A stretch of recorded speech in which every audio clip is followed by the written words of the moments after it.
Hello everyone, আসসালামু আলাইকুম। আপনারা সবাই কেমন আছেন? আলহামদুলিল্লাহ আমি অনেক ভালো আছি। আজকে আপনাদের মাঝে আরও একটি নিউ ব্লগ নিয়ে চলে আসলাম। কথা না বাড়িয়ে চলেন মূল ভিডিওতে চলে যাই। আর এই তো এখানে লতা রান্না করা হচ্ছে। এই তো সব ধরনের মশলা কষানো হচ্ছে। তো আমার মশলাগুলো কষানো হয়ে গেছে, এখন লতাগুলো দিয়ে দিব।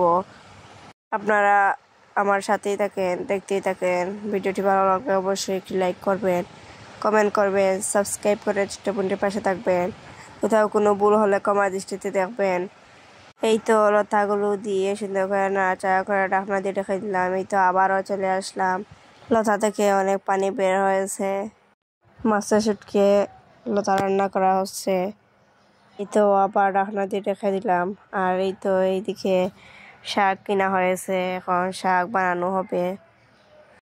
এই তো আমার লতা রান্না করা হয়ে গেছে, এখন নামিয়ে নিব। এইদিকে শাকও কাটা হয়ে গেছে। এই তো এখানে ভাজি করা হবে, পেঁয়াজ রসুন এগুলো দেওয়া হয়ে গেছে। এই তো শাকগুলো দিয়ে দিলাম, এখন সুন্দর করে নাড়াচাড়া করে ঢাকনা দিয়ে ঢেকে দিব। আজকে দুপুরে কি কি রান্না করা হয়েছে চলেন দেখে আসি। আর এই তো এখানে ভেন্ডি ভাজি, এখানে শাক ভাজি, আর এই তো লতা।